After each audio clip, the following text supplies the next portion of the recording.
você não assistir a esse vídeo até o final, você é petista. Vou trazer para vocês aqui um corte de hoje que eu apresentei o JCO e teve ali convidados ilustres, né, que trouxeram aí mais informações sobre esse golpe dado pelo sistema no Brasil.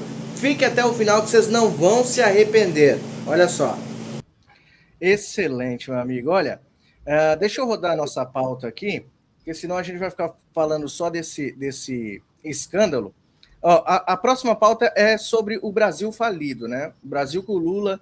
O Lula conseguiu destruir tudo aquilo que o Bolsonaro tinha construído. Ele prometeu e está cumprindo. Mercado piora a projeção de déficit primário para quase 73 bilhões em 2026 e a dívida vai para 87% do PIB em 2027. O governo Lula faliu o Brasil, Josué Aragão. Bom, a gente está caminhando a passos largos para isso, né?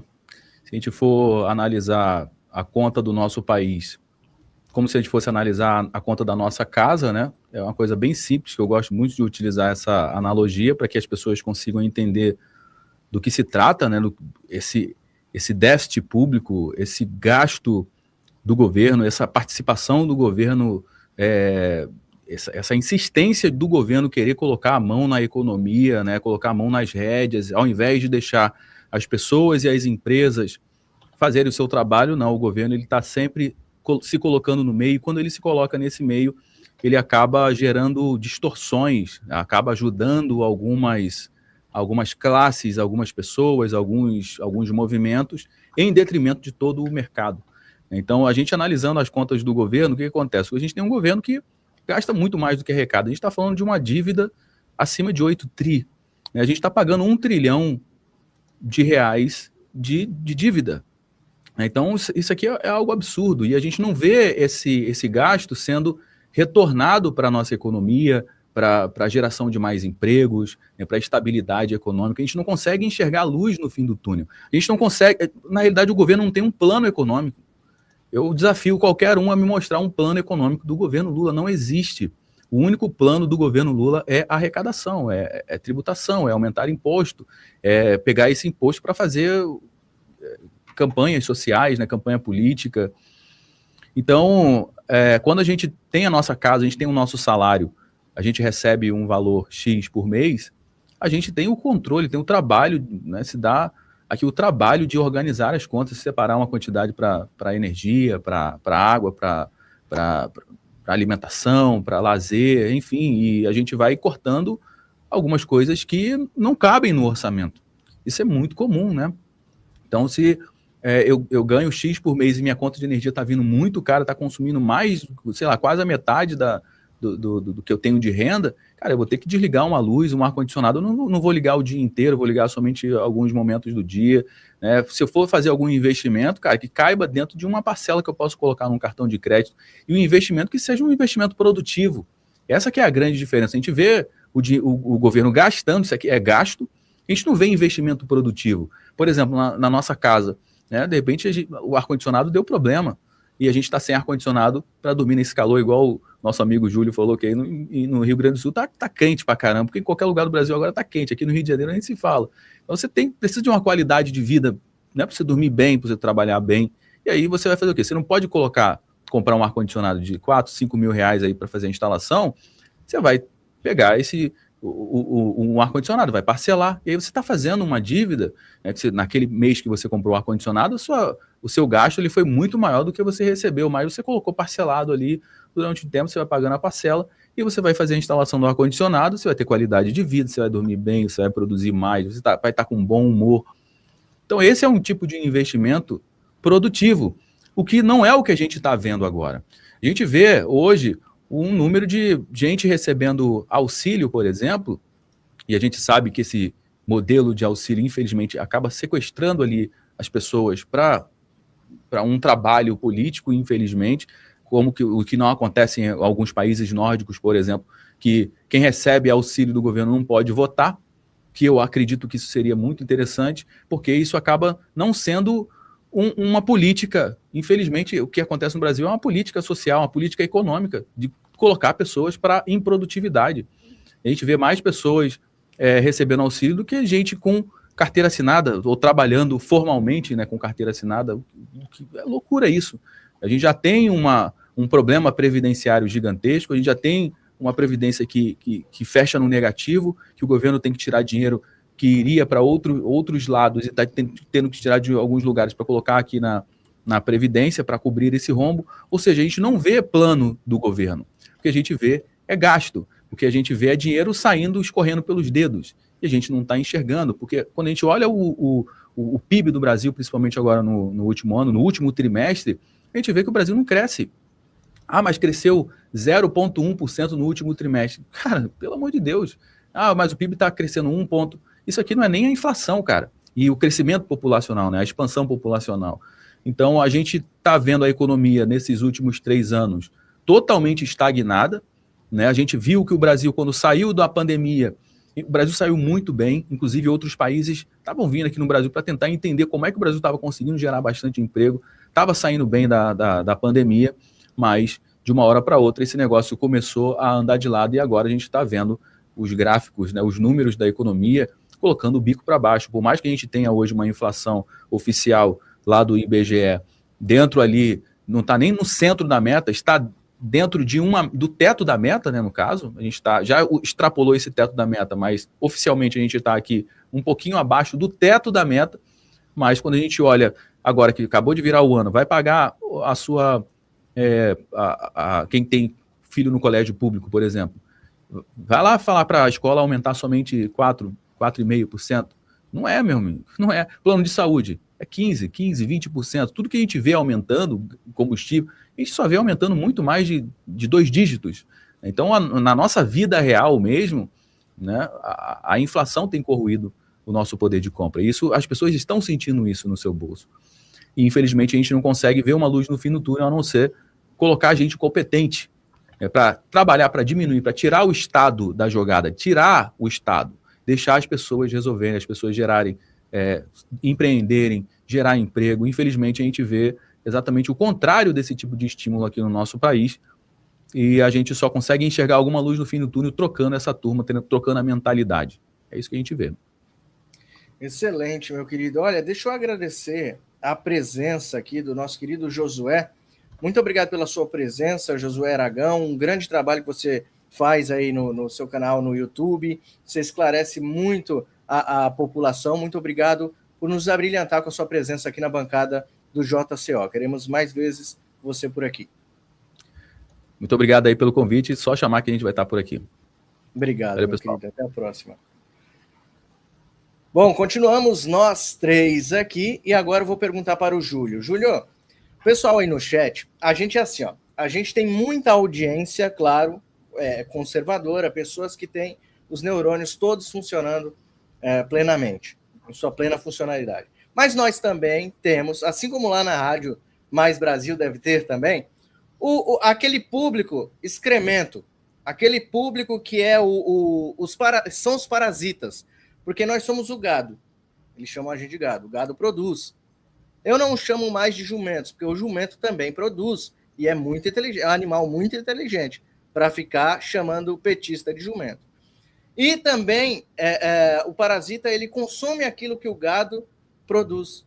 Então, o maior apelido para eles são parasitas. Eles estão falando que é tudo mentira nossa, que nós somos a extrema direita e que nós estamos mentindo que o Lula não está quebrando o Brasil. Quantas notícias do ano que o Lula subiu até agora você deu na Rádio Mais Brasil sobre escândalos, corrupção, desvio de verbas? Vamos lembrar do pé de meia, que foi um dos grandes aí, que todo mundo está esquecendo. Meu querido Júlio.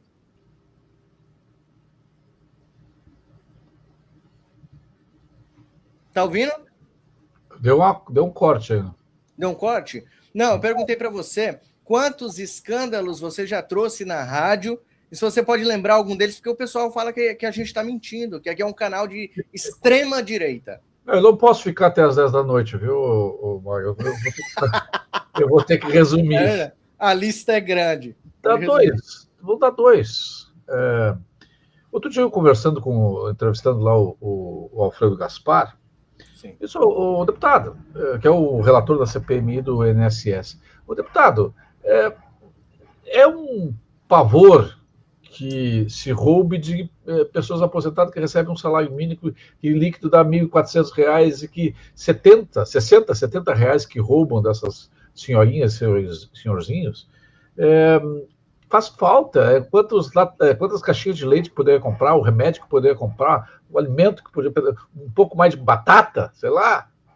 E aí tem um filho do presidente que ganha 300 mil reais, ganha 1,5 milhão só de um único operador, que é o careca do INSS, de uma única operação, ganha 300 mil reais de mesadinha para viver nababescamente na Espanha. Só no roubo do INSS são 6 a 7 bilhões em relação aos descontos das associações e sindicatos. Entre eles, a principal em que o vice-presidente é o irmão do Lula. Então tem o irmão do Lula, tem o Lulinha, tá todo mundo mamando e sugando um parco dinheiro de pessoas. E sabe qual é o estado mais roubado, proporcionalmente? O Piauí, que foi o estado que mais deu proporcionalmente votos para o Lula. 74% dos votos no segundo turno do Piauí foi para o Lula. E depois é o estado onde eles mais roubaram, eles não conseguem, eles não livram nem os seus próprios eleitores. Mas isso é troco de pão, tá? Esses 6, 7 bilhões. Eu disse, mas vem cá, a gente suspeita de que... e os consignados dos bancos? Só para ter uma ideia, 500 mil crianças e adolescentes com problemas mentais, ou seja, são incapazes, tiveram empréstimos consignados. Como? Como que uma criança ou um adolescente que recebe BPC e por problemas mentais vai autorizar um empréstimo? Anota isso. Mas também tem um caminhão, isso também é só a ponta do iceberg. Tem um número gigante de fraudes. Nos Estados Unidos tinha pessoas com 300 anos recebendo aposentadoria, aqui no Brasil deve ter desde 1500. E aí o deputado Alfredo Gaspar disse que a CPMI fez uma projeção modesta de que este roubo do INSS beira a casa dos 450 bilhões, meio trilhão de reais. Aliás, meio trilhão de reais é só o rombo do Banco Master mais REAG. Isso dá mais meio trilhão. Então, como é que um país pode... Como é que a Previdência pode dar certo? A Previdência virou uma pirâmide financeira, onde os que entram agora não estão pagando a sua aposentadoria, estão pagando os que já estão recebendo. É uma pirâmide financeira. Então, o Lula conseguiu quebrar, mais uma vez, a Previdência. Um roubo que cresceu assim absurdamente, 10.000%.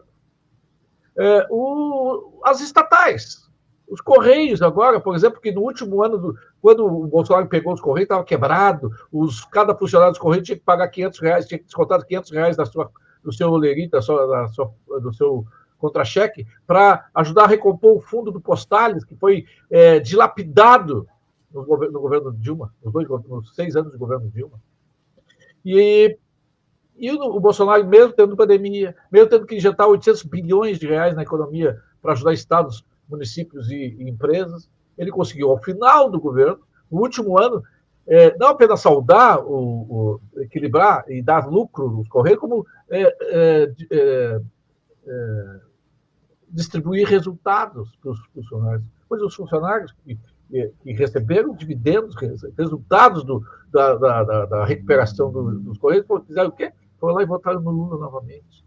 E o Lula deu o troco, deu a paga. Né? Os Correios fizeram, no ano passado, 8 bilhões de prejuízo, estão querendo pegar agora um empréstimo de 20 bilhões de reais. Eles conseguiram quebrar as estatais de novo. Puxa vida. Agora, por exemplo, essa reforma tributária aqui, para o país, nós precisamos, as pessoas não se deram conta, talvez os pequenos empresários não se deram conta, os grandes empresários de pequenas empresas não se deram conta ainda, que inviabiliza a economia, essa reforma tributária. porque nós vamos pagar o maior IVA do mundo. O setor da construção civil aqui em Porto Alegre já está parado, porque não vai iniciar um empreendimento, e aí em 2027 já inicia a cobrança do IBS para serviços. Viabiliza. Como é que uma construtora, uma incorporadora vai pagar 27% de imposto? Quase 28% de imposto, 27,5% de imposto. Inviabiliza qualquer empreendimento. Então, nós temos que... Eu tenho dito assim, agora em janeiro, quando nós recomeçamos aí, dia 5, eu disse assim, nós estamos grávidos. O Brasil está grávido está grávido. Daqui a 9 meses, em outubro, nós vamos dar à luz. Se nós trabalharmos direitinho, pode ser que nós nasça uma criança saudável, do bem e com futuro. Ou pode nascer o bebê de Rosemary, que é o 4º mandato do Lula. O Brasil acaba. Nós vamos viver... Não é Venezuela, nós vamos sentir saudade disso. Se nós conseguirmos chegar a ser Venezuela, maravilha, estamos felizes. Nós vamos virar Cuba. Porque ninguém aguenta... Aliás, quem poderia suspeitar que trazendo o PT de volta para o governo aconteceria roubo em todas as esferas, falcatrua, gastar dinheiro como se não houvesse amanhã, inverter, tornar o Estado ainda maior. Esse crescimentozinho de PIB aí é por injeção de dinheiro público. O governo Bolsonaro, nos 2 últimos anos do governo Bolsonaro, depois da pandemia, o PIB cresceu. O PIB privado cresceu mais que o PIB público pela primeira vez no Brasil. Pela primeira vez no Brasil, o PIB privado cresceu mais que o PIB público. O que nós estamos vendo hoje é um crescimento artificial com injeção de dinheiro público. Ele gasta como se não houvesse amanhã. O primeiro governo Lula, lá quando ele lançou o Bolsa Família, eram 3 milhões de famílias, já chegam a 28 milhões de famílias que recebem algum tipo de benefício social. É gás agora, o pé de meia, cara, para ter as pessoas sob o seu domínio, para ter as pessoas, não libertar as pessoas para serem produzir riqueza, fazer o país crescer. Não, essa é a tática da esquerda, manter as pessoas num curralzinho, um curral eleitoral, dependendo da ração que o governo dá, dependendo do bolsa isso, do bolsa aquilo que o governo dá. E, para isso, eles estão gastando como se houvesse amanhã. Só que isto cobra um preço. Acho que foi o Josué que falou, nós pagamos quase um trilhão de juros da dívida, serviço da dívida.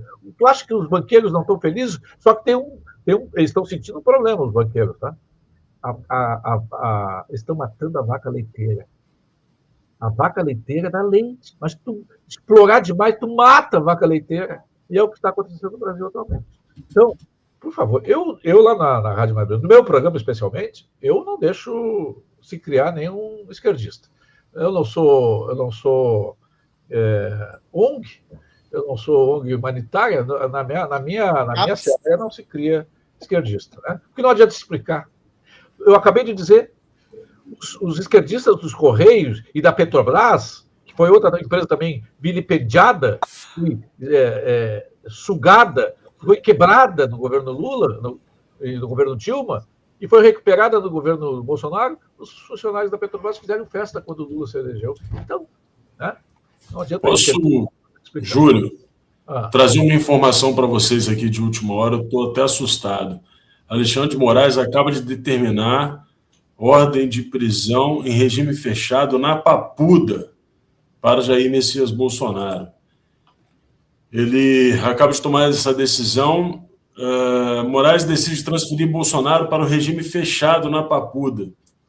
Ele decidiu encaminhar o ex-presidente ao regime fechado a ser cumprido no complexo penitenciário da Papuda, e a decisão acaba de ser divulgada nessa nossa quinta-feira do dia 15. Na verdade, Darcy, é para Papudinha. É onde está o Anderson Torres e o ex-diretor da Polícia Federal, que foi preso há poucos dias. Lá tem muito mais condições. Lá tem mais condições. Mas ignora o Estatuto dos Militares, né? Ele é militar. Além disso, né? Não tem precedente algo desse tipo. É que na Papudinha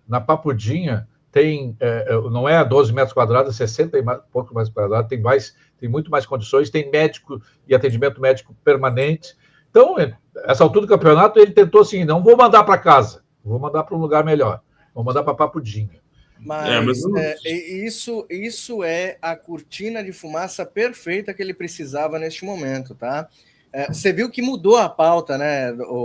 Não que você não devesse trazer essa informação, é relevante essa informação, até porque os parasitas estavam aí gritando no chat, tudo, eu estava observando.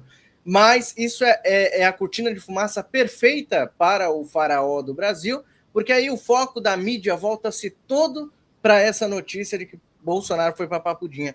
Eu quero só ver se o Senado e os deputados, os senadores e os deputados que tiraram foto com o Bolsonaro quando ele estava solto, se dessa vez eles vão acordar para a vida, vão terminar com esse recesso absurdo e, de uma vez por todas, lutar pelo capitão que os elegeu. Meu querido Darcio. É tudo muito complexo. Eu acredito realmente que pode ter sido, sim, uma cortina de fumaça. Agora, vamos lembrar que algo precisaria ser feito, né? Não poderia continuar do jeito que estava.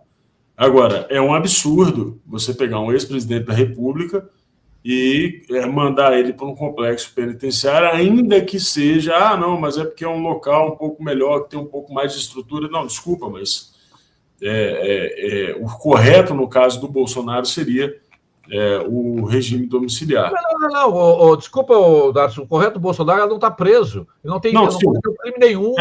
Absurdo. Todo esse processo é uma teratologia. O correto mesmo é o Bolsonaro tá pescando em Angra dos Reis. Exatamente. Exatamente. Ou se preparando para disputar a presidência da República. Isso é o correto. A frase correta não é essa, né? O mínimo seria isso. O correto seria ele estar, de fato, livre, porque ele não cometeu crime algum.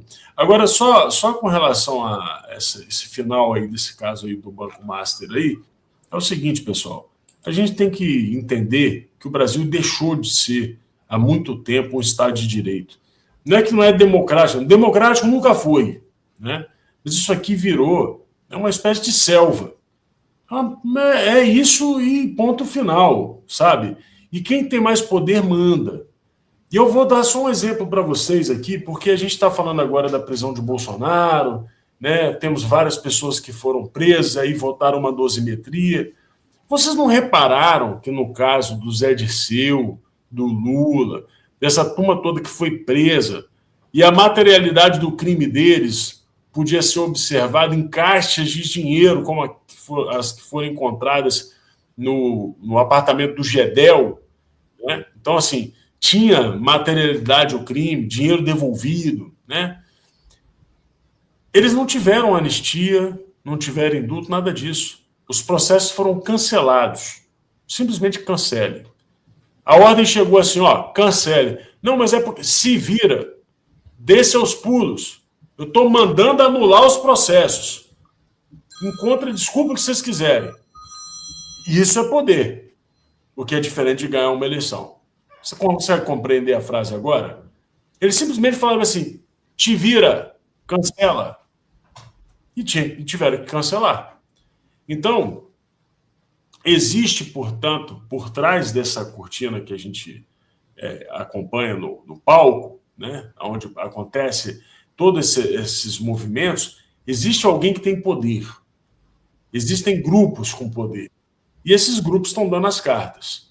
O que eu vejo desse cenário todo é que essa crise foi projetada, existem hoje grupos interessados em que essa crise fosse exposta, senão a Globo não estaria falando dela, né? E existem grupos interessados que essa crise se aprofunde mais, porque o alvo final dessa crise será o Banco Central. E vocês não tenham dúvida, caso o Banco Central perca a sua autonomia depois desse processo revolucionário, depois dos expurgos que farão, anotem o que eu estou falando, o povo vai se revoltar. E até a revolta do povo, porque agora no meio do campo conservador tem um monte de revolucionário, está querendo parar o Brasil todo, fazer bloqueio, blackout, protesto, sei que, coisa e tal, vão parar tudo. Pois é, na Venezuela também fizeram isso. Inclusive as guarimbas, pesquisem depois o que é guarimba. Até isso será utilizado no processo, né, de radicalização do novo regime. Eles já fizeram a proposta da segurança pública centralizada, ainda não passou, mas muito em breve deve passar. Com esse Congresso aí, passa. Vai depender de como a gente vai se comportar em 2026.